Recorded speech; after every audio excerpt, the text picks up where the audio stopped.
The Art of Money Getting by P.T. Barnum. Introduction. In the United States, where we have more land than people, it is not at all difficult for persons in good health to make money.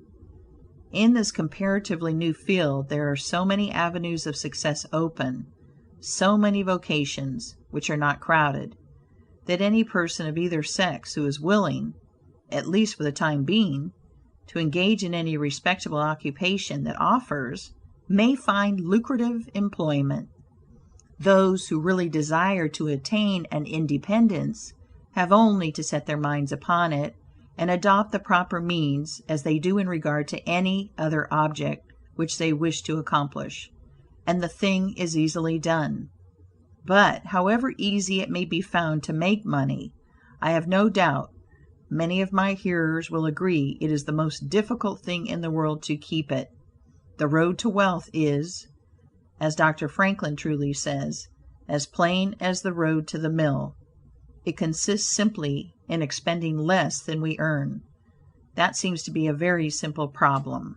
Mr. Micawber, one of those happy creations of the genial Dickens, puts the case in a strong light when he says that to have annual income of £20 per annum, and spend £20 and sixpence, is to be the most miserable of men, whereas to have an income of only £20, and spend but £19 and sixpence, is to be the happiest of mortals. Many of my readers may say, "We understand this. This is economy, and we know economy is wealth. We know we can't eat our cake and keep it also." Yet I beg to say that perhaps more cases of failure arise from mistakes on this point than almost any other. The fact is, many people think they understand economy when they really do not. True economy is misapprehended, and people go through life without properly comprehending what that principle is. One says, "I have an income of so much, and here is my neighbor who has the same, yet every year he gets something ahead and I fall short. Why is it? I know all about economy." He thinks he does, but he does not. There are men who think that economy consists in saving cheese parings and candle ends, and cutting off 2d. from the laundress bill, and doing all sorts of little, mean, dirty things. Economy is not meanness. The misfortune is, also, that the class of persons let their economy apply in only one direction. They fancy they are so wonderfully economical in saving a halfpenny, where they ought to send 2d, that they think they can afford to squander in other directions. A few years ago, before kerosene oil was discovered or thought of, one might stop overnight at almost any farmer's house in the agricultural districts and get a very good supper, but after supper he might attempt to read in the sitting room, and would find it impossible with the inefficient light of one candle. The hostess, seeing his dilemma, would say, "It is rather difficult to read here in evenings. The proverb says you must have a ship at sea in order to be able to burn 2 candles at once. We never have an extra candle except on extra occasions. These extra occasions occur perhaps twice a year. In this way the good woman saves $5, $6, or $10 in that time. But the information which might be derived from having the extra light would, of course, far outweigh a ton of candles. But the trouble does not end here. Feeling that she is so economical in tallow candies, she thinks she can afford to go frequently to the village and spend $20 or $30 for ribbons and furbelows, many of which are not necessary. This false connote may frequently be seen in men of business, and in those instances it often runs to writing paper. You find good businessmen who save all the old envelopes and scraps, and would not tear a new sheet of paper if they could avoid it for the world. This is all very well. They may in this way save $5 or $10 a year, but being so economical, only in note paper, they think they can afford to waste time, to have expensive parties, and to drive their carriages. This is an illustration of Dr. Franklin's saving at the spigot and wasting at the bunghole, penny wise and pound foolish. Punch, in speaking of this one idea class of people, says, "They are like the man who bought a penny herring for his family's dinner and then hired a coach and four to take it home. I never knew a man to succeed by practicing this kind of economy. True economy consists in always making the income exceed the outgo. Wear the old clothes a little longer if necessary. Dispense with the new pair of gloves. Mend the old dress. Live on plainer food if need be, so that, under all circumstances, unless some unforeseen accident occurs, there will be a margin in favor of the income. A penny here and a dollar there, placed at interest, goes on accumulating, and in this way the desired result is attained. It requires some training, perhaps, to accomplish this economy, but when once used to it, you will find there is more satisfaction in rational saving than in irrational spending. Here is a recipe which I recommend. I have found it to work an excellent cure for extravagance, and especially for mistaken economy. When you find that you have no surplus at the end of the year, and yet have a good income, I advise you to take a few sheets of paper and form them into a book, and mark down every item of expenditure. Post it every day or week in 2 columns, one headed necessaries or even comforts, and the other headed luxuries, and you will find that the latter column will be double, treble, and frequently 10 times greater than the former. The real comforts of life cost but a small portion of what most of us can earn. Dr. Franklin says, "It is the eyes of others and not our own eyes which ruin us." If all the world were blind except myself, I should not care for fine clothes or furniture. It is the fear of what Mrs. Grundy may say that keeps the noses of many worthy families to the grindstone. In America, many persons like to repeat, "We are all free and equal," but it is a great mistake in more senses than one. That we are born free and equal is a glorious truth in one sense, yet we are not all born equally rich, and we never shall be. One may say, "There is a man who has an income of $50,000 per annum, while I have but $1,000. I knew that fellow when he was poor like myself. Now he is rich and thinks he is better than I am. I will show him that I am as good as he is. I will go and buy a horse and buggy. No, I cannot do that, but I will go and hire one and ride this afternoon on the same road that he does, and thus prove to him that I am as good as he is." My friend, you need not take that trouble. You can easily prove that you are as good as he is. You have only to behave as well as he does, but you cannot make anybody believe that you are as rich as he is. Besides, if you put on these airs, waste your time, and spend your money, your poor wife will be obliged to scrub her fingers off at home, and buy her tea, 2 ounces at a time, and everything else in proportion, in order that you may keep up appearances, and, after all, deceive nobody. On the other hand, Mrs. Smith may say that her next-door neighbor married Johnson for his money, and everybody says so. She has a nice $1,000 camel's hair shawl, and she will make Smith get her an imitation one, and she will sit in a pew right next to her neighbor in church, in order to prove that she is her equal. My good woman, you will not get ahead in the world if your vanity and envy thus take the lead. In this country, where we believe the majority ought to rule, we ignore that principle in regard to fashion, and let a handful of people, calling themselves the aristocracy, run up a false standard of perfection, and endeavoring to rise to that standard, we constantly keep ourselves poor, all the time digging away for the sake of outside appearances. How much wiser to be a law unto ourselves, and say, we will regulate our outgo by our income, and lay up something for a rainy day. People ought to be as sensible on the subject of money getting as on any other subject. Like causes produces like effects. You cannot accumulate a fortune by taking the road that leads to poverty.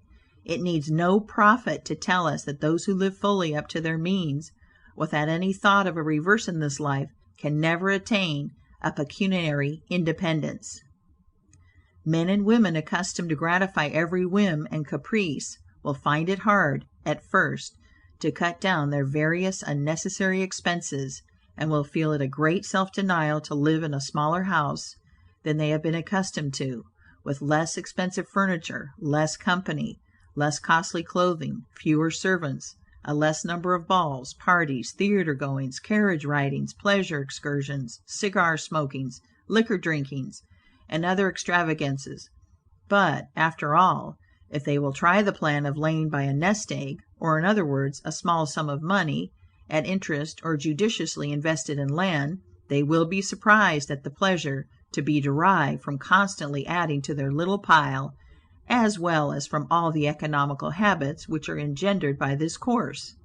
The old suit of clothes and the old bonnet and dress will answer for another season. Their croton or spring water tastes better than champagne. A cold bath and a brisk walk will prove more exhilarating than a ride in the finest coach.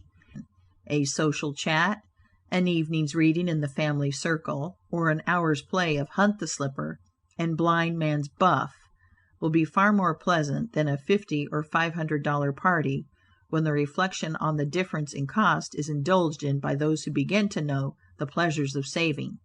Thousands of men are kept poor, and tens of thousands are made so after they have acquired quite sufficient to support them well through life. In consequence of laying their plans of living on too broad a platform, some families expend $20,000.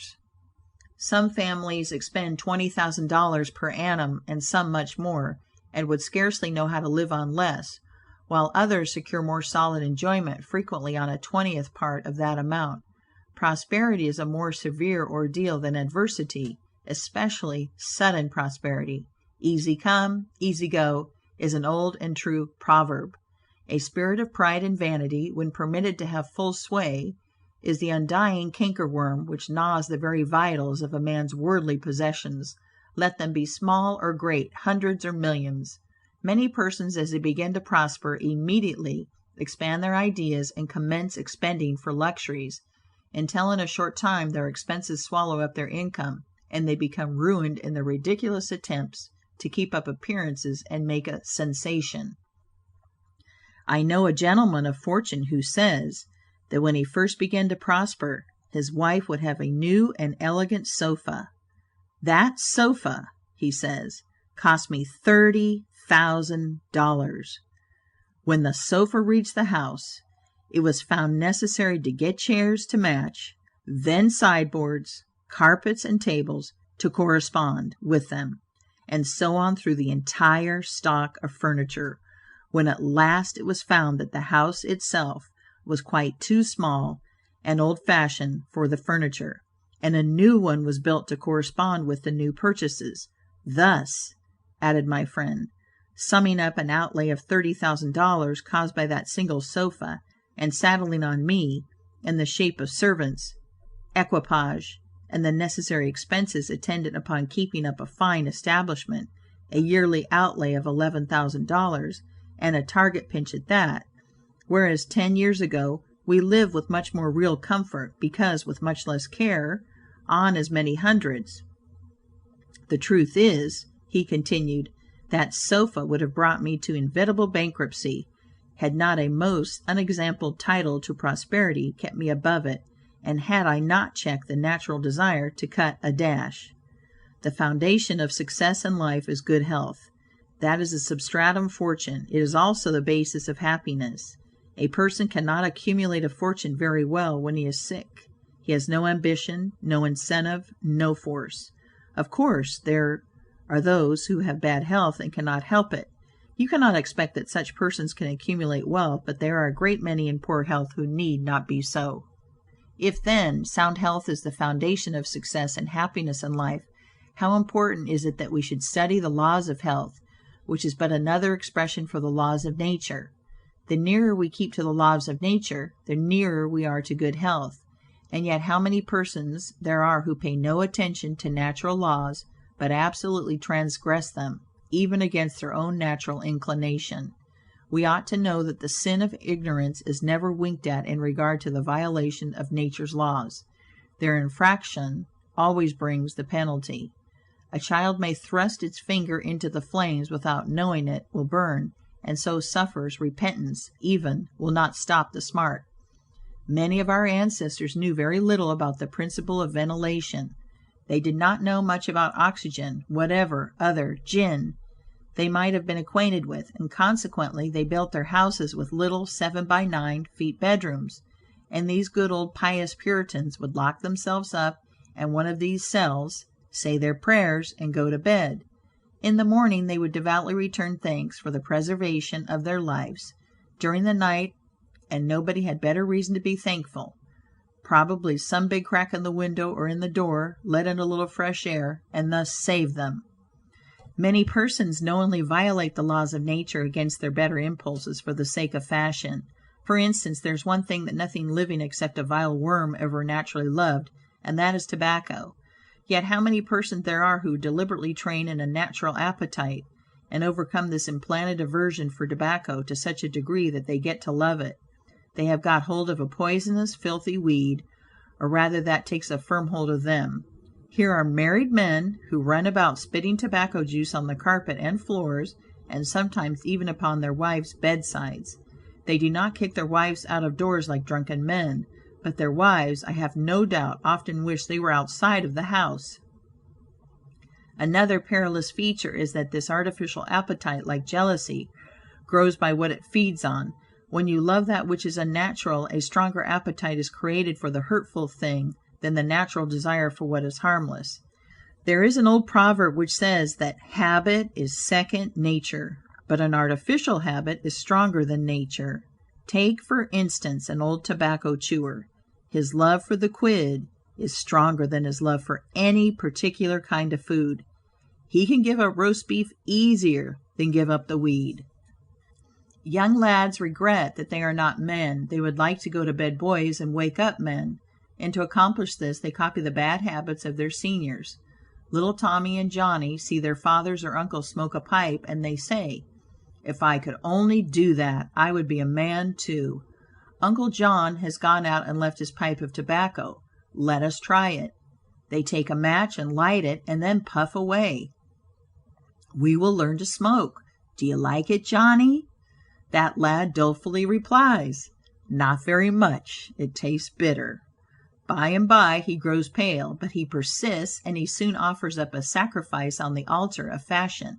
But the boys stick to it and persevere, until at last they conquer their natural appetites and become the victims of acquired tastes. I speak by the book, for I've noticed its effects on myself, having gone so far as to smoke 10 or 15 cigars a day, although I have not used the weed during the last 14 years, and never shall again. The more a man smokes, the more he craves smoking. The last cigar smoked simply excites the desire for another, and so on, incessantly. Take the tobacco chewer. In the morning, when he gets up, he puts a quid in his mouth and keeps it there all day, never taking it out except to exchange it for a fresh one, or when he is going to eat.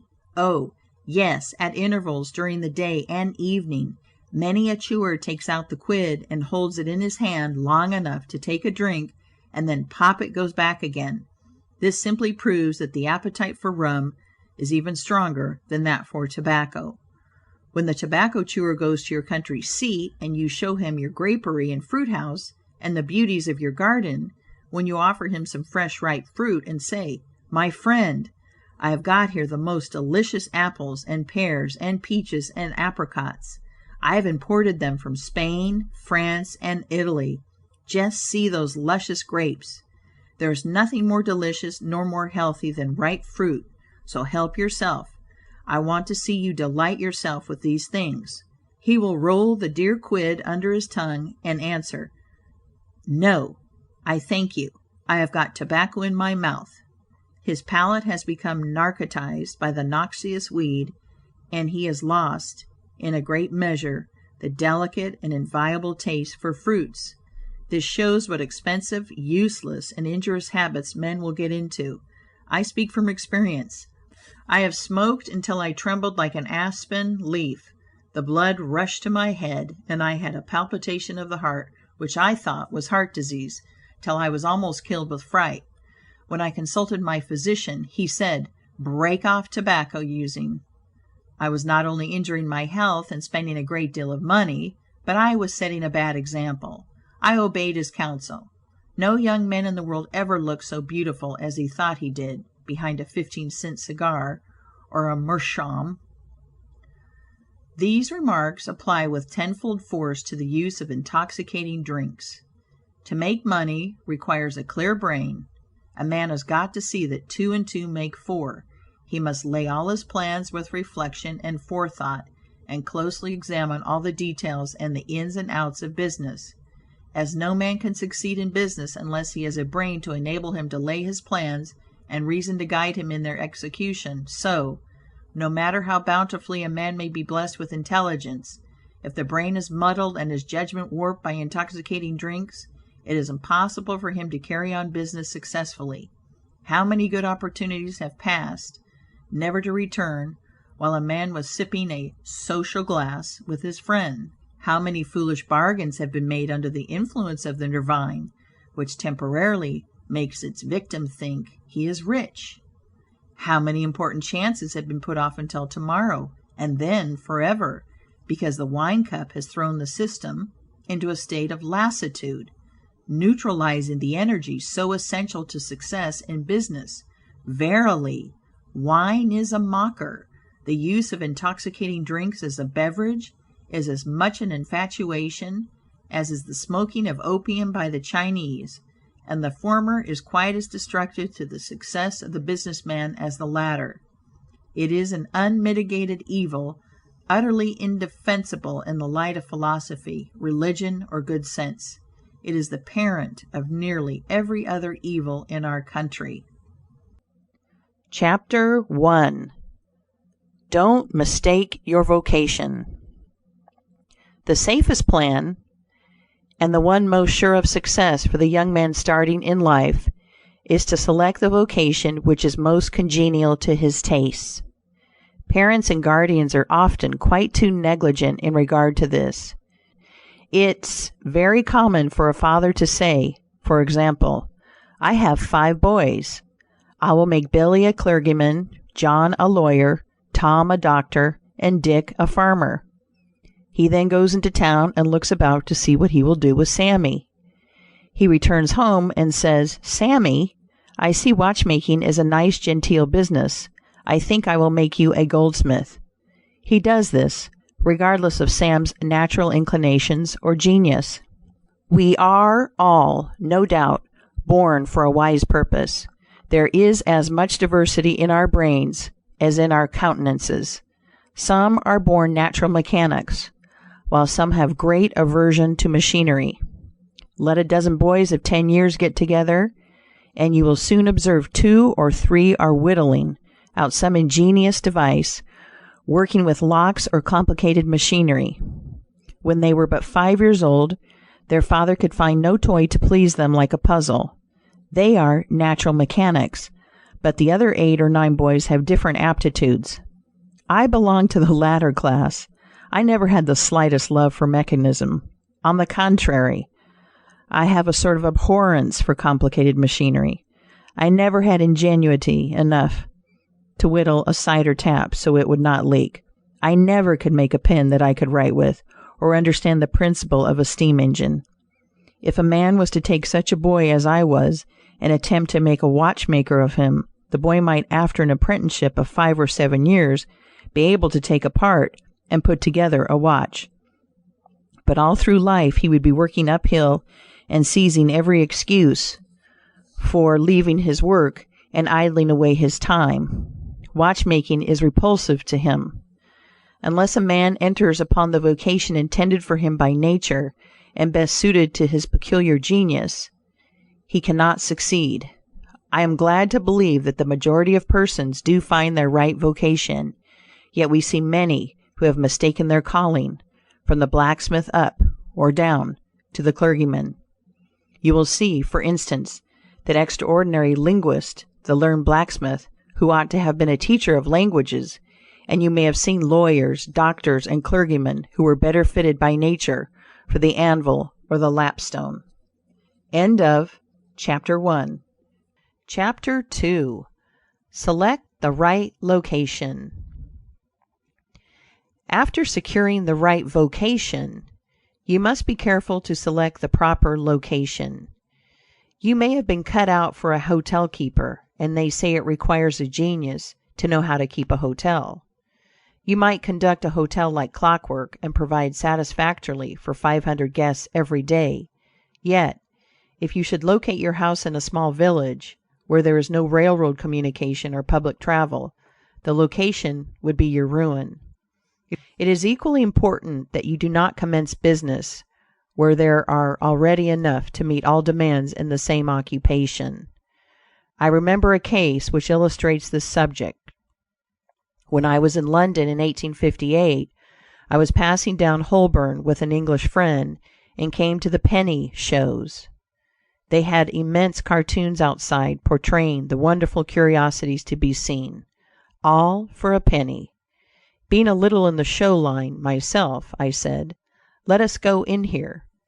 We soon found ourselves in the presence of the illustrious showman, and he proved to be the sharpest man in that line I had ever met.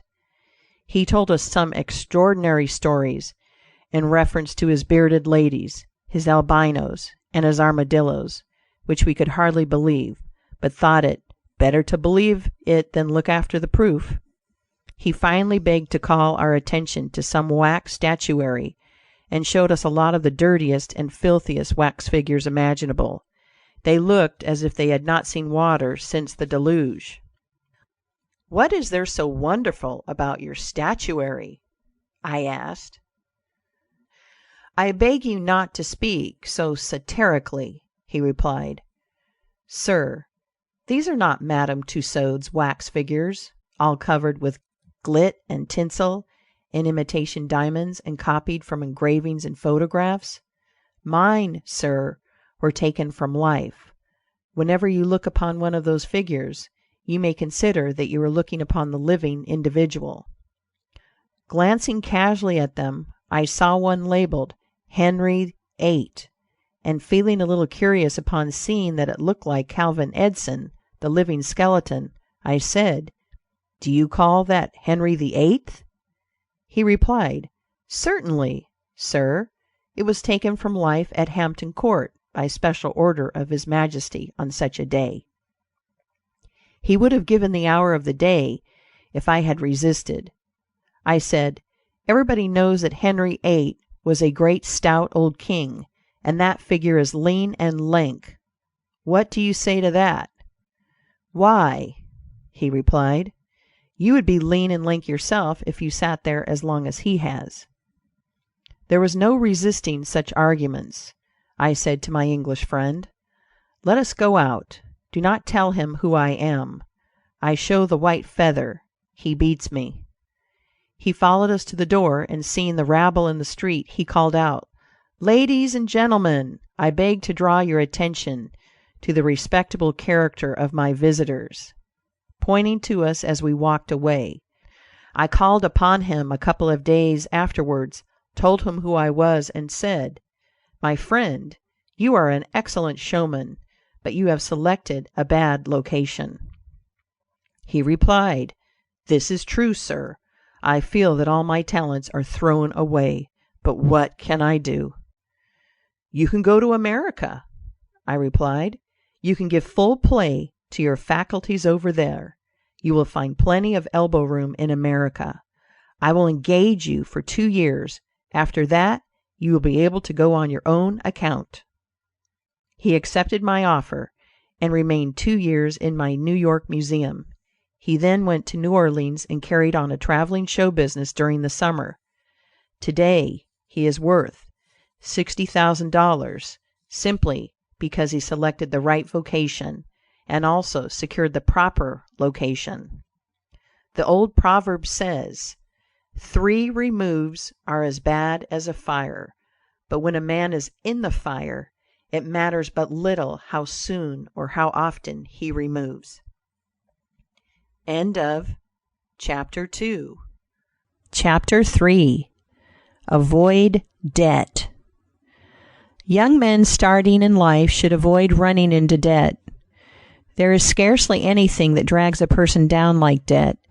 It is a slavish position to get in, yet we find many a young man, hardly out of his teens, running in debt. He meets a chum and says, "Look at this. I have got trusted for a new suit of clothes." He seems to look upon the clothes as so much given to him.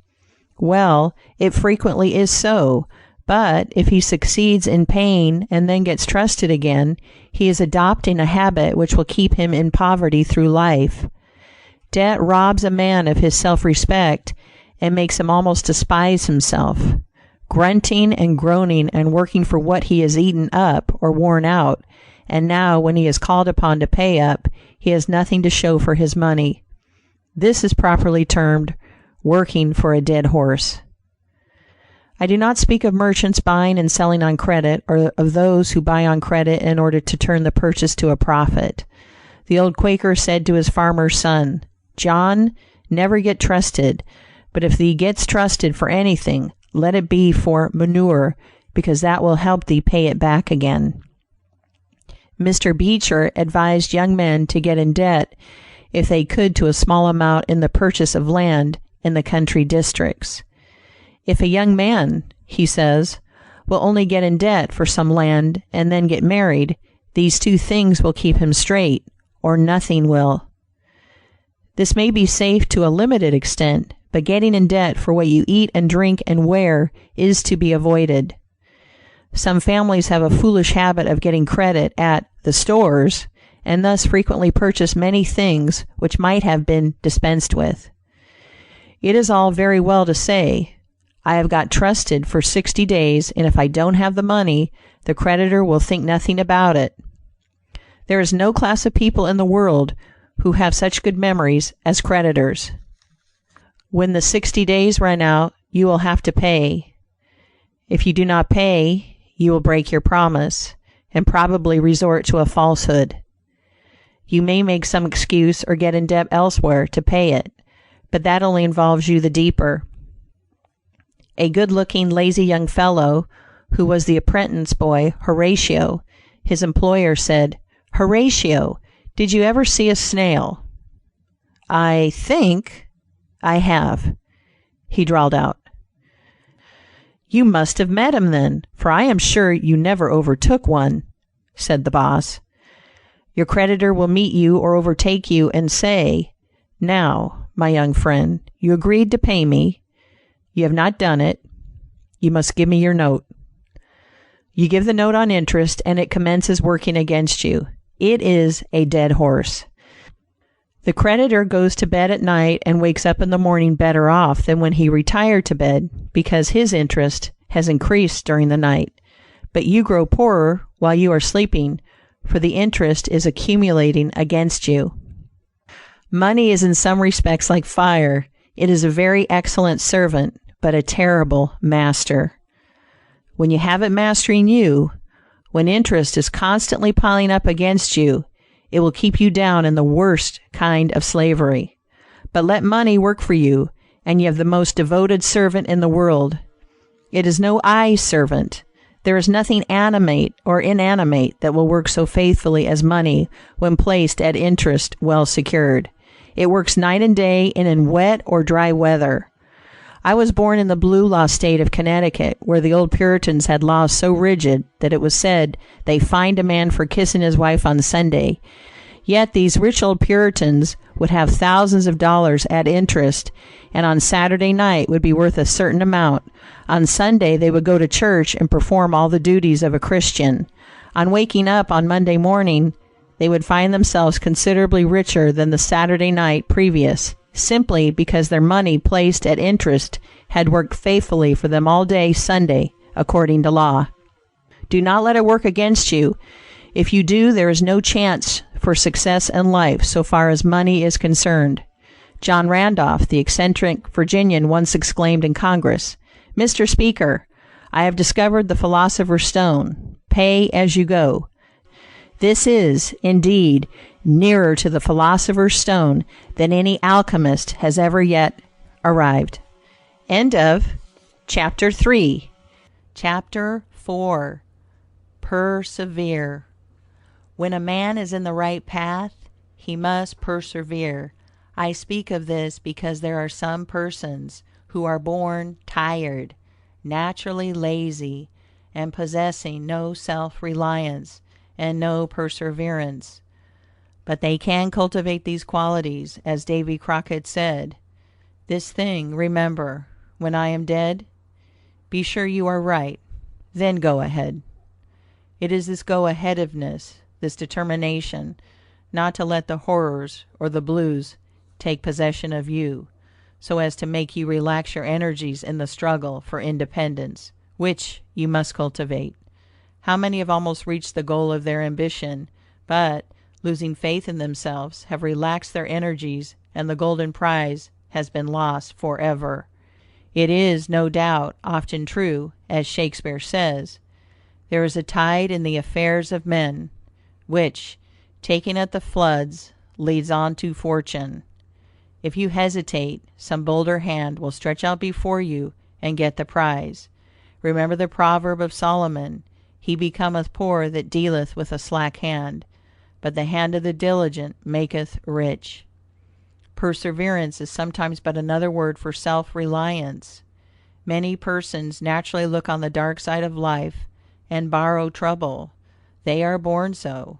Then they ask for advice, and they will be governed by one wind and blown by another, and cannot rely upon themselves. Until you can get so that you can rely upon yourself, you need not expect to succeed.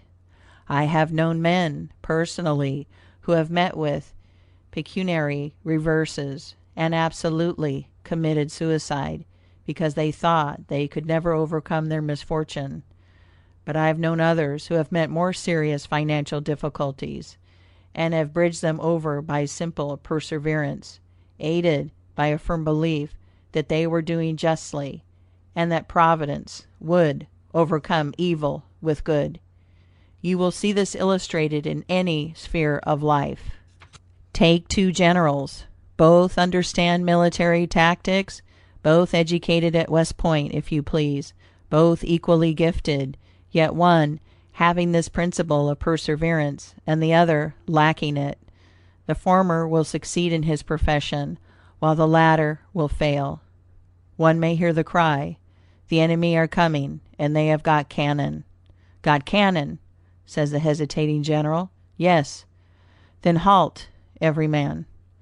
He wants time to reflect. His hesitation is his ruin. The enemy passes unmolested, or overwhelms him, while on the other hand, the general of pluck, perseverance, and self-reliance goes into battle with a will, and, amid the clash of arms, the booming of cannon, the shrieks of the wounded, and the moans of the dying, you will see this man persevering, going on, cutting and slashing his way through with unwavering determination, inspiring his soldiers to deeds of fortitude, valor, and triumph. End of chapter 4. Chapter 5. Whatever you do, do it with all your might. Work at it if necessary, early and late, in season and out of season, not leaving a stone unturned, and never deferring for a single hour that which can be done just as well now. The old proverb is full of truth and meaning. Whatever is worth doing at all is worth doing well. Many a man acquires a fortune by doing his business thoroughly, while his neighbor remains poor for life, because he only half does it. Ambition, energy, industry, perseverance are indispensable requisites for success in business. Fortune always favors the brave, and never helps a man who does not help himself. It won't do to spend your time like Mr. Micawber, in waiting for something to turn up. To such men, one of two things usually turns up: the poorhouse or the jail, for idleness breeds bad habits, and clothes a man in rags. The poor spendthrift vagabond says to a rich man, "I have discovered there is enough money in the world for all of us. If it was equally divided, this must be done, and we shall all be happy together." "But," was the response, "if everybody was like you, it would be spent in 2 months, and what would you do then?" "Oh, divide again. Keep dividing, of course." I was recently reading in a London paper an account of a like philosophic pauper who was kicked out of a cheap boarding house because he could not pay his bill, but he had a roll of papers sticking out of his coat pocket, which upon examination proved to be his plan for paying off the national debt of England without the aid of a penny. People have got to do as Cromwell said, not only trust in Providence, but keep the powder dry. Do your part of the work, or you cannot succeed. Mahomet, one night, while encamping in the desert, overheard one of his fatigued followers remark, "I will lose my camel, and trust it to God." "No, no, not so," said the prophet. "Tie thy camel and trust it to God. Do all you can for yourselves, and then trust to Providence, or luck, or whatever you please to call it, for the rest." Depend upon your own personal exertions. The eye of the employer is often worth more than the hands of a dozen employees. In the nature of things, an agent cannot be so faithful to his employer as to himself. Many who are employers will call to mind instances where the best employee have overlooked important points, which could not have escaped their own observation as a proprietor. No man has a right to expect to succeed in life unless he understands his business, and nobody can understand his business thoroughly unless he learns it by personal application and experience. A man may be a manufacturer. He has got to learn the many details of his business personally. He will learn something every day, and he will find he will make mistakes nearly every day. And these very mistakes are helps to him in the way of experiences, if he but heeds them. He will be like the Yankee tin peddler who, having been cheated as to quality in the purchase of his merchandise, said, "All right, there's a little information to be gained every day. I will never be cheated in that way again." Thus a man buys his experience, and it is the best kind if not purchased at too dear a rate. I hold that every man should, like Cuvier, the French naturalist, thoroughly know his business. So proficient was he in the study of natural history, that you might bring to him the bone, or even a section of a bone of an animal which he had never seen described, and, reasoning from analogy, he would be able to draw a picture of the object from which the bone had been taken. On one occasion his students attempted to deceive him. They rolled one of their number in a cowskin, and put him under the professor's table as a new specimen. When the philosopher came into the room, some of the students asked him what animal it was. Suddenly the animal said, "I am the devil, and I am going to eat you." It was but natural that Cuvier should desire to classify this creature, and examining it intently, he said, "Divided hoof, graminivorous, it cannot be done." He knew that an animal with a split hoof must live upon grass and grain, or other kind of vegetation, and would not be inclined to eat flesh, dead or alive, so he considered himself perfectly safe. The possession of a perfect knowledge of your business is an absolute necessity in order to insure success. Among the maxims of the elder Rothschild was one, all apparent paradox: "Be cautious and bold." This seems to be a contradiction in terms, but it is not, and there is great wisdom in the maxim. It is, in fact, a condensed statement of what I have already said. It is to say, you must exercise your caution in laying your plans, but be bold in carrying them out. A man who is all caution will never dare to take hold and be successful, and a man who is all boldness is merely reckless and must eventually fail. A man may go on 'change and make $50,000 or $100,000 in speculating in stocks at a single operation, but if he has simple boldness without caution, it is mere chance, and what he gains today he will lose tomorrow. You must have both the caution and the boldness to insure success. The Rothschilds have another maxim: never have anything to do with an unlucky man or place. That is to say, never have anything to do with a man or place which never succeeds, because although a man may appear to be honest and intelligent, yet if he tries this or that thing and always fails, it is on account of some fault or infirmity that you may not be able to discover, but nevertheless which must exist. There is no such thing in the world as luck. There never was a man who could go out in the morning and find a purse full of gold in the street today, and another tomorrow, and so on, day after day. He may do so once in his life, but so far as mere luck is concerned, he is as liable to lose it as to find it. Like causes produce like effects. If a man adopts the proper methods to be successful, luck will not prevent him.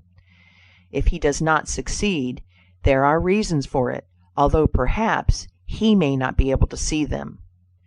End of Chapter 5. Chapter 6.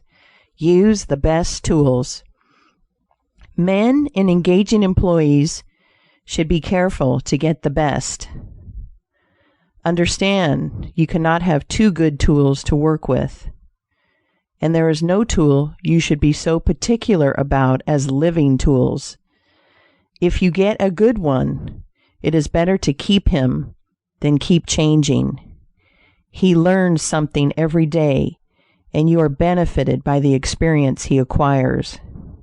He is worth more to you this year than last, and he is the last man to part with, provided his habits are good and he continues faithful.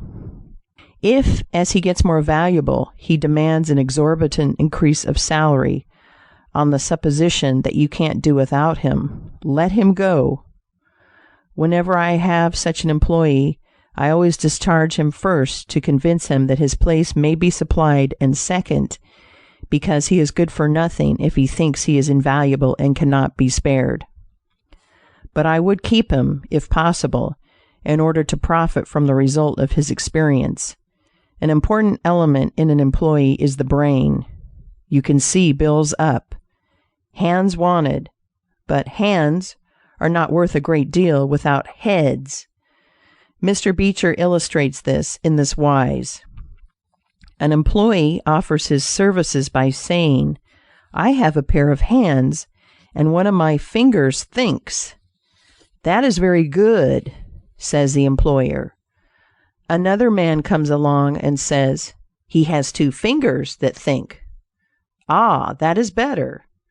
But a third calls in and says that all his fingers and thumbs think.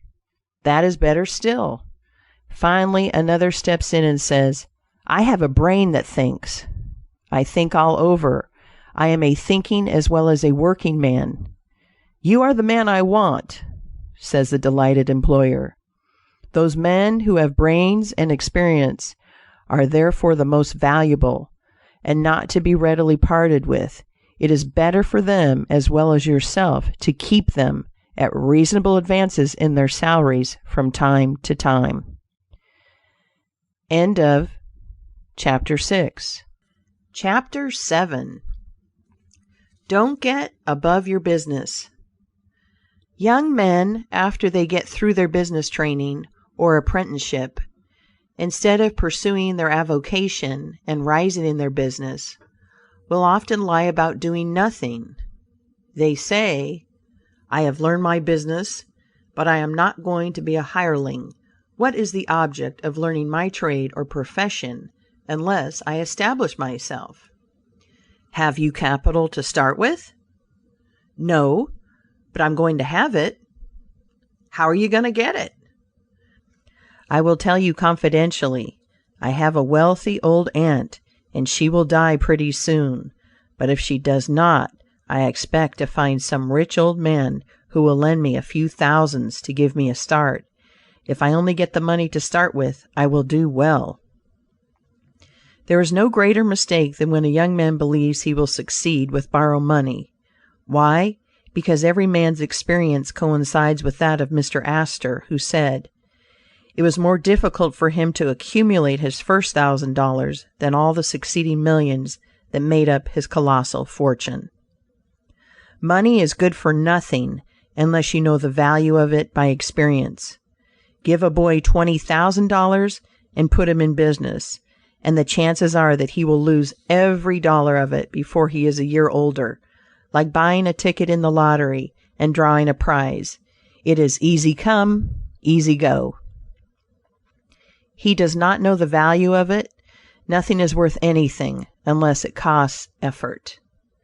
Without self-denial and economy, patience and perseverance, and commencing with capital which you have not earned, you are not sure to succeed in accumulating.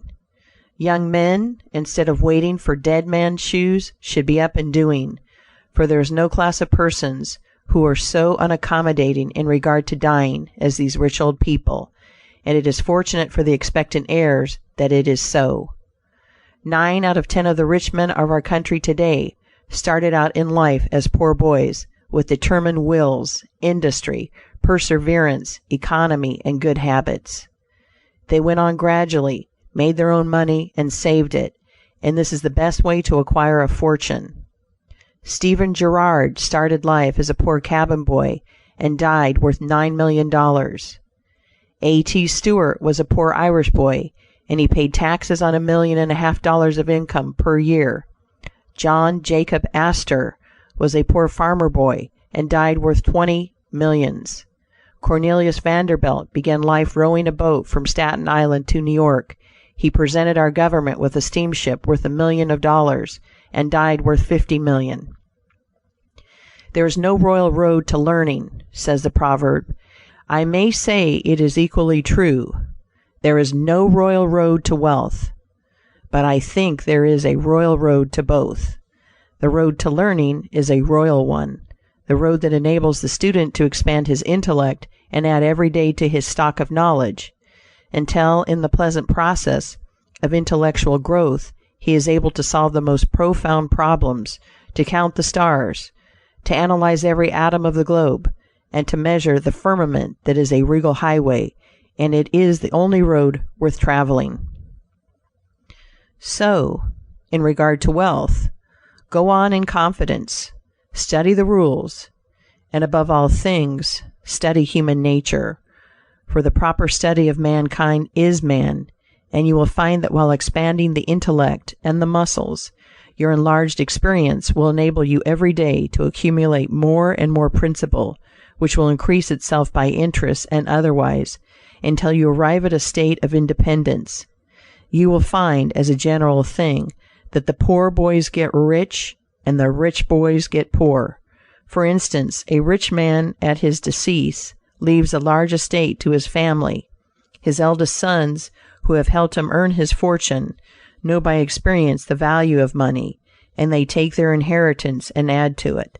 The separate portions of the young children are placed at interest, and the little fellows are patted on the head and told a dozen times a day, "You are rich. You will never have to work. You can always have whatever you wish, for you were born with a golden spoon in your mouth." The young heir soon finds out what that means. He has the finest dresses and playthings. He is crammed with sugar candies and almost killed with kindness, and he passes from school to school, petted and flattered. He becomes arrogant and self-conceited, abuses his teachers, and carries everything with a high hand. He knows nothing of the real value of money, having never earned any, but he knows all about the golden spoon business. At college he invites his poor fellow students to his room, where he wines and dines them. He is cajoled and caressed, and called a glorious good fellow, because he is so lavish of his money. He gives his game suppers, drives his fast horses, invites his chums to fetes and parties, determined to have lots of good times. He spends the night in frolics and debauchery, and leads off his companions with the familiar song, "We won't go home till morning." He gets them to join him in pulling down signs, taking gates from their hinges, and throwing them into backyards and horse ponds. If the police arrest them, he knocks them down, is taken to the lockup, and joyfully foots the bills. "Ah, my boys," he cries, "what is the use of being rich if you can't enjoy yourself?" He might more truly say, if you can't make a fool of yourself, but he is fast, hates slow things, and doesn't see it. Young men loaded down with other people's money are almost sure to lose all they inherit, and they acquire all sorts of bad habits which, in the majority of cases, ruin them in health, purse, and character. In this country, one generation follows another, and the poor of today are rich in the next generation or the third. Their experience leads them on, and they become rich, and they leave vast riches to their young children. These children, having been reared in luxury, are inexperienced and get poorer, and after long experience, another generation comes on and gathers up riches again in turn, and thus history repeats itself. And happy is he who, by listening to the experience of others, avoids the rocks and shoals on which so many have been wrecked. In England, the business makes the man. If a man in that country is a mechanic or working man, he is not recognized as a gentleman. On the occasion of my first appearance before Queen Victoria, the Duke of Wellington asked me what sphere in life General Tom Thumb's parents were in. "His father is a carpenter," I replied. "Oh, I had heard he was a gentleman," was the response of His Grace. In this republican country, the man makes the business. No matter whether he is a blacksmith, a shoemaker, a farmer, banker, or lawyer, so long as his business is legitimate, he may be a gentleman. So any legitimate business is a double blessing. It helps the man engaged in it and also helps others. The farmer supports his own family, but he also benefits the merchant or mechanic who needs the products of his farm. The tailor not only makes a living by his trade, but he also benefits the farmer, the clergyman, and others who cannot make their own clothing. But all these classes often may be gentlemen. The great ambition should be to excel all others engaged in the same occupation. The college student who was about graduating said to an old lawyer, "I have not yet decided which profession I will follow. Is your profession full?" "The basement is much crowded, but there is plenty of room upstairs," was the witty and truthful reply. No profession, trade, or calling is overcrowded in the upper story. Wherever you find the most honest and intelligent merchant or banker, or the best lawyer, the best doctor, the best clergyman, the best shoemaker, carpenter, or anything else, that man is most sought for, and has always enough to do. As a nation, Americans are too superficial. They are striving to get rich quickly. They do not generally do their business as substantially and thoroughly as they should. But whoever excels all others in his own line, if his habits are good and his integrity undoubted, cannot fail to secure abundant patronage, and the wealth that naturally follows. Let your motto, then, always be Excelsior, for by living up to it there is no such word as fail. End of Chapter 7. Chapter 8. Learn something useful. Every man should make his son or daughter learn some useful trade or profession, so that in these days of changing fortunes, of being rich today and poor tomorrow, they may have something tangible to fall back upon. This provision might save many persons from misery, who by some expected turn of fortune have lost all their means. End of Chapter 8. Chapter 9. Let hope predominate, but be not too visionary. Many persons are always kept poor because they are too visionary. Every project looks to them like certain success, and therefore they keep changing from one business to another, always in hot water, always under the harrow. The plan of counting the chickens before they are hatched is an error of ancient date, but it does not seem to improve by age. End of Chapter 9. Chapter 10. Do not scatter your powers. Engage in one kind of business only, and stick to it faithfully until you succeed, or until your experience shows that you should abandon it. A constant hammering on one nail will generally drive it home at last, so that it can be clinched. When a man's undivided attention is centered on one object, his mind will constantly be suggesting improvements of value, which would escape him if his brain was occupied by a dozen different subjects at once. Many a fortune has slipped through a man's fingers because he was engaged in too many occupations at a time. There is good sense in the old caution against having too many irons in the fire at once. End of Chapter 10. Chapter 11. Be systematic. Men should be systematic in their business. A person who does business by rule, having a time and place for everything, doing his work promptly, will accomplish twice as much and with half the trouble of him who does it carelessly and slipshod.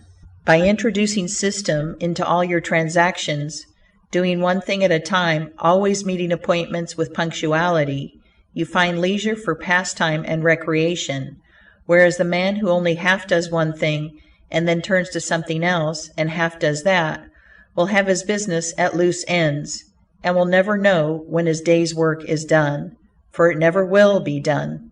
Of course, there is a limit to all these rules. We must try to preserve the happy medium, for there is such a thing as being too systematic. There are men and women, for instance, who put away things so carefully that they can never find them again.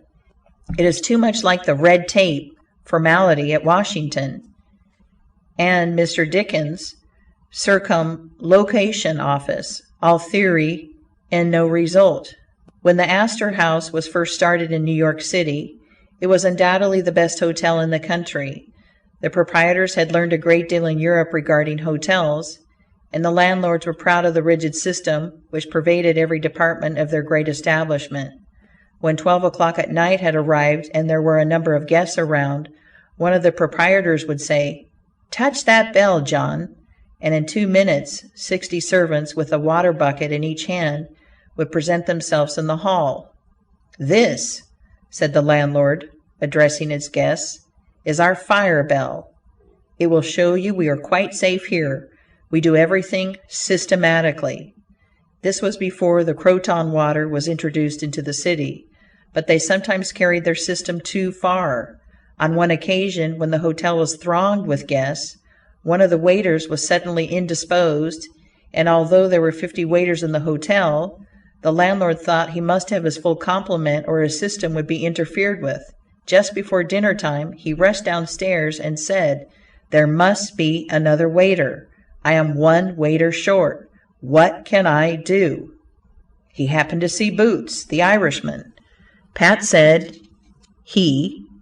"Wash your hands and face. Take that white apron and come into the dining room in 5 minutes. Now, Pat, you must stand behind these 2 chairs and wait on the gentleman who will occupy them. Did you ever act as a waiter?" "I know all about it, sure, but I never did it." Like the Irish pilot, on one occasion, when the captain, thinking he was considerably out of his course, asked, "Are you certain you understand what you are doing?" Pat replied, "Sure, and I knows every rock in the channel." That moment, bang, thumped the vessel against a rock.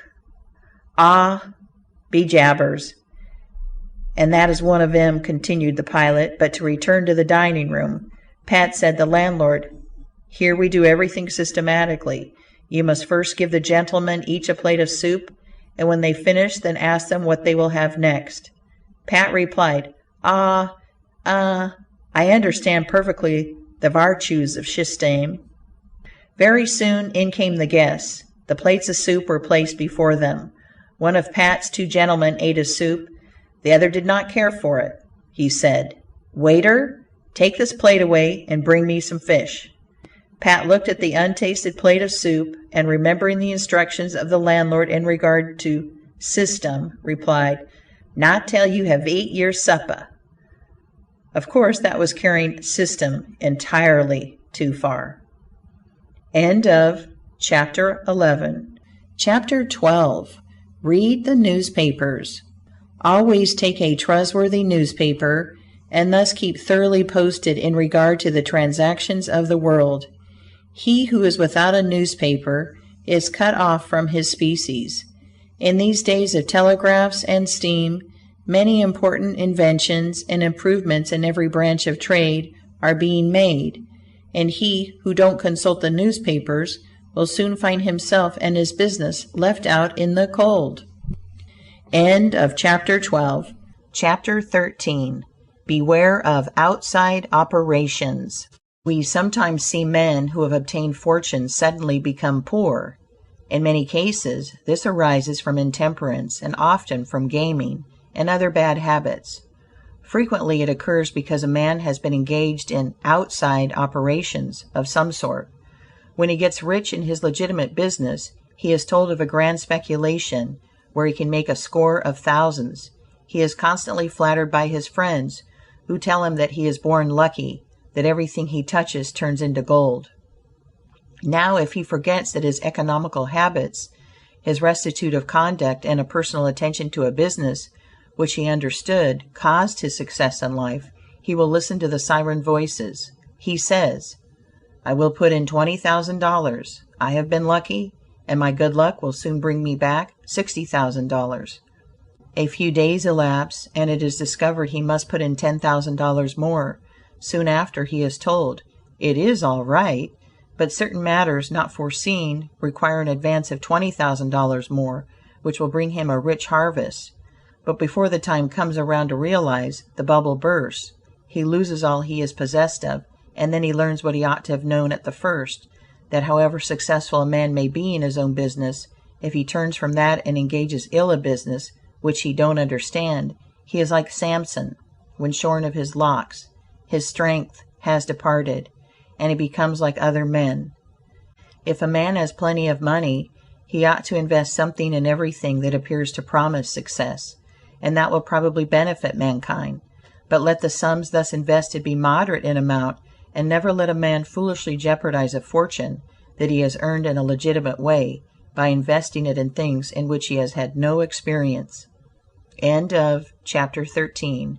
Chapter 14. Don't endorse without security. I hold that no man ought ever to endorse a note or become security for any man, be it his father or brother, to a greater extent than he can afford to lose and care nothing about, without taking good security. Here is a man that is worth $20,000. He is doing a thriving manufacturing or mercantile trade. You are retired and living on your money. He comes to you and says, "You are aware that I am worth $20,000 and don't owe a dollar. If I had $5,000 in cash, I could purchase a particular lot of goods and double my money in a couple of months. Will you endorse my note for that amount?" You reflect that he is worth $20,000, and you incur no risk by endorsing his note. You like to accommodate him, and you lend your name without taking the precaution of getting security. Shortly after, he shows you the note with your endorsement canceled, and tells you, probably truly, that he made the profit that he expected by the operation. You reflect that you have done a good action, and the thought makes you feel happy. By and by, the same thing occurs again, and you do it again. You have already fixed the impression in your mind that it is perfectly safe to endorse his notes without security. But the trouble is, this man is getting money too easily. He has only to take your note to the bank, get it discounted, and take the cash. He gets money for the time being without effort, without inconvenience to himself. Now mark the result. He sees a chance for speculation outside of his business. A temporary investment of only $10,000 is required. It is sure to come back before a note at the bank would be due. He places a note for that amount before you. You sign it almost mechanically, being firmly convinced that your friend is responsible and trustworthy. You endorse his notes as a matter of course. Unfortunately, the speculation does not come to a head quite as soon as was expected, and another $10,000 note must be discounted to take up the last one when due. Before this note matures, the speculation has proved an utter failure, and all the money is lost. Does the loser tell his friend, the endorser, that he has lost half of his fortune? Not at all. He don't even mention that he has speculated at all, but he has got excited. The spirit of speculation has seized him. He sees others making large sums in this way. We seldom hear of the losers. And, like other speculators, he looks for his money where he loses it. He tries again. Endorsing notes has become chronic with you, and at every loss he gets your signature for whatever amount he wants. Finally, you discover your friend has lost all of his property and all of yours. You are overwhelmed with astonishment and grief, and you say, "It is a hard thing. My friend here has ruined me." But you should add, "I have also ruined him." If you had said in the first place, "I will accommodate you, but I never endorse without taking ample security," he could not have gone beyond the length of his tether, and he would never have been tempted away from his legitimate business. It is a very dangerous thing, therefore, at any time, to let people get possession of money too easily. It tempts them to hazardous speculations, if nothing more. Solomon truly said, "He that hateth suretiship is sure." So with the young man starting in business, let him understand the value of money by earning it. When he does understand its value, then grease the wheels a little in helping him to start business. But remember, men who get money with too great facility cannot usually succeed. You must get the first dollars by hard knocks and at some sacrifice in order to appreciate the value of those dollars.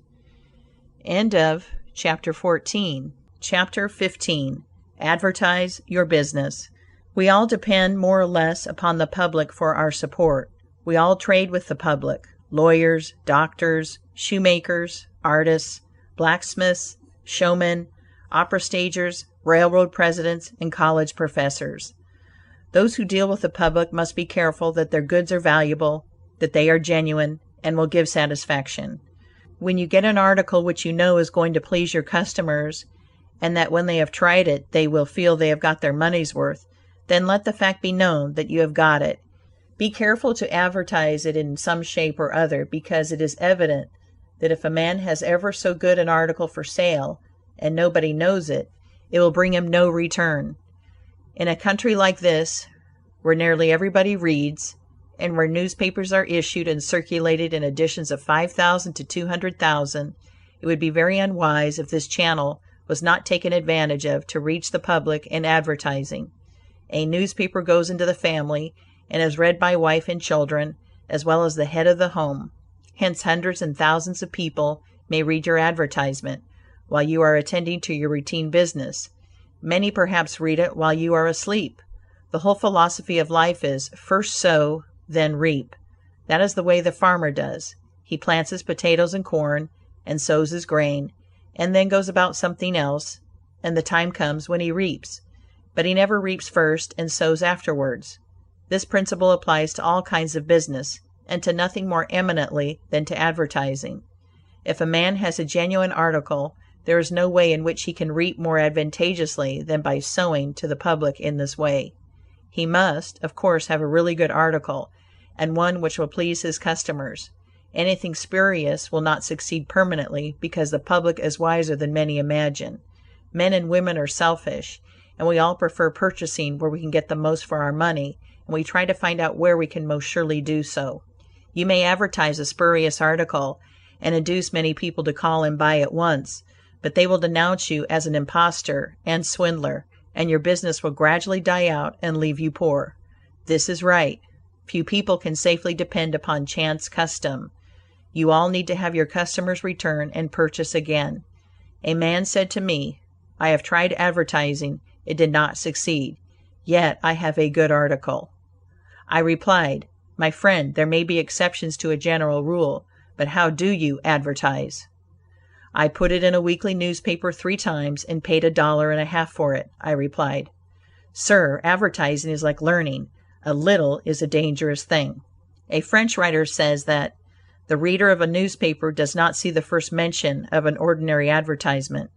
The second insertion he sees, but does not read. The third insertion he reads. The fourth insertion he looks at the price. The fifth insertion he speaks of it to his wife. The sixth insertion he is ready to purchase, and the seventh insertion he purchases. Your object in advertising is to make the public understand what you have got to sell, and if you have not the pluck to keep advertising until you have imparted that information, all the money you have spent is lost. You are like the fellow who told the gentleman if he would give him 10 cents it would save him $1.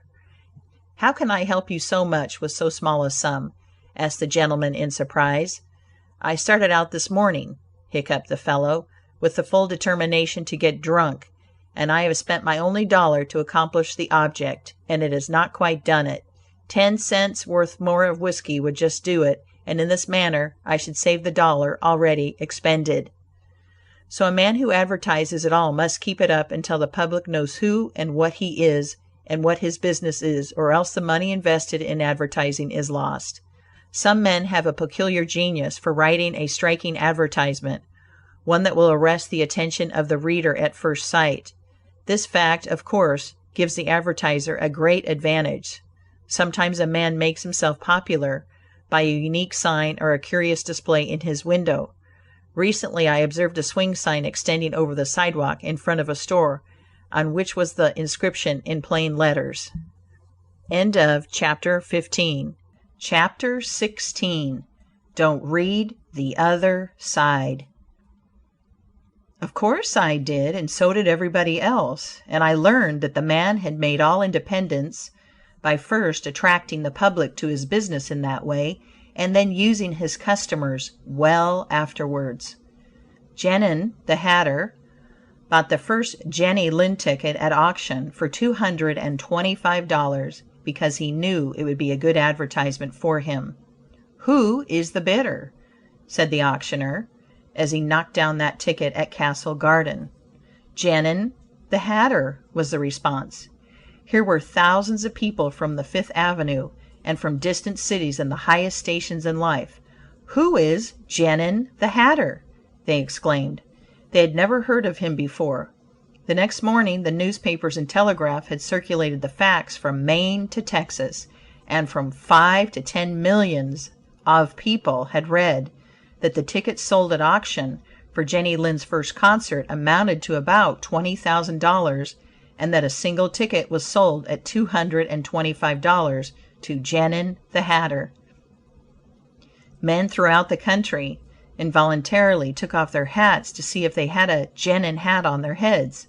As a town in Iowa, it was found that in the crowd around the post office there was one man who had a Genin hat, and he showed it in triumph, although it was worn out and not worth 2 cents. "Why," one man exclaimed, "you have a real Genin hat.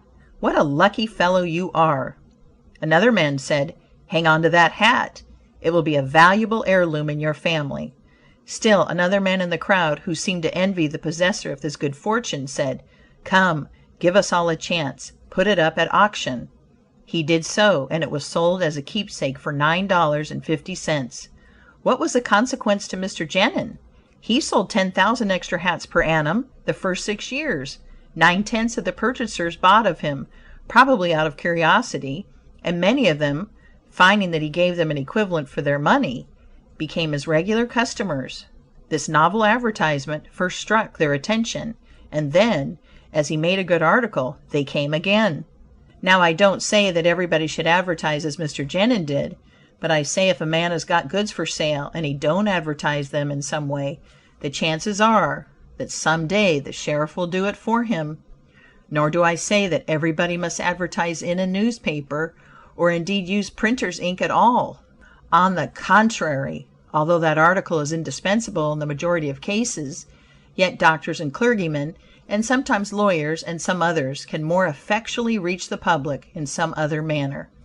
But it is obvious they must be known in some way, else how could they be supported? End of chapter 16.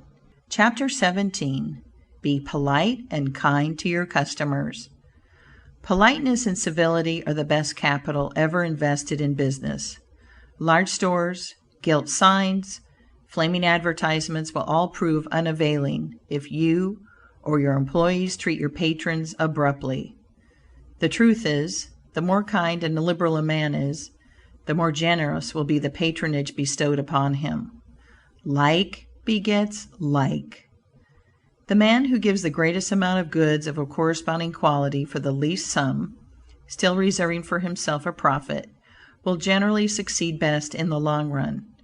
This brings us to the golden rule: as ye would that men should do to you, do ye also to them. And they will do better by you than if you always treated them as if you wanted to get the most you could out of them for the least return. Men who drive sharp bargains with their customers, acting as if they never expected to see them again, will not be mistaken. They will never see them again as customers. People don't like to pay and get kicked also.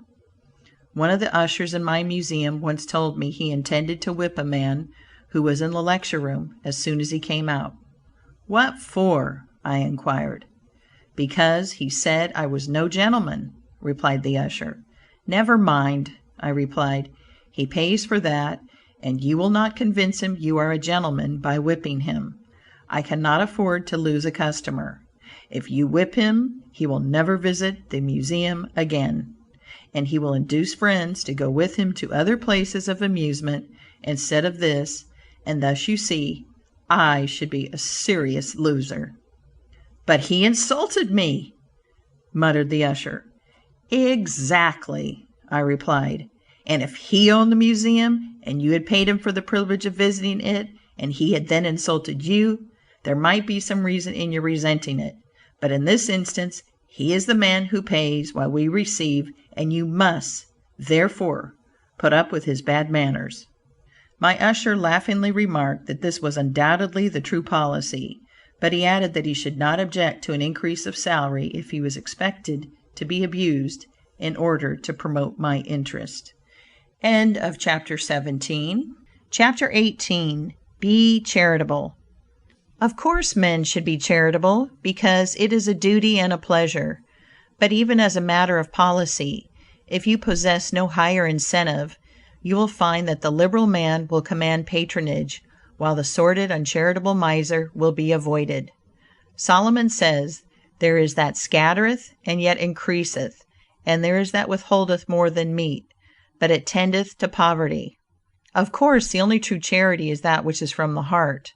The best kind of charity is to help those who are willing to help themselves. Promiscuous almsgiving, without inquiring into the worthiness of the applicant, is bad in every sense. But to search out and quietly assist those who are struggling for themselves is the kind that scattereth and yet increaseth. But don't fall into the idea that some persons practice of giving a prayer instead of a potato, and a benediction instead of bread to the hungry. It is easier to make Christians with full stomachs than empty. End of chapter 18. Chapter 19. Don't blab. Some men have a foolish habit of telling their business secrets. If they make money, they like to tell their neighbors how it was done. Nothing is gained by this, and oftentimes much is lost. Say nothing about your profits, your hopes, your expectations, your intentions. And this should apply to letters as well as to conversation. Goethe makes Mephistopheles say, "Never write a letter, nor destroy one." Business men must write letters, but they should be careful what they put in them. If you are losing money, be especially cautious and not tell of it, or you will lose your reputation. End of chapter 19. Chapter 20. Preserve your integrity. It is more precious than diamonds or rubies. The old miser said to his sons, "Get money. Get it honestly if you can, but get money." This advice was not only atrociously wicked, but it was the very essence of stupidity. It was much as to say, if you find it difficult to obtain money honestly, you can easily get it dishonestly.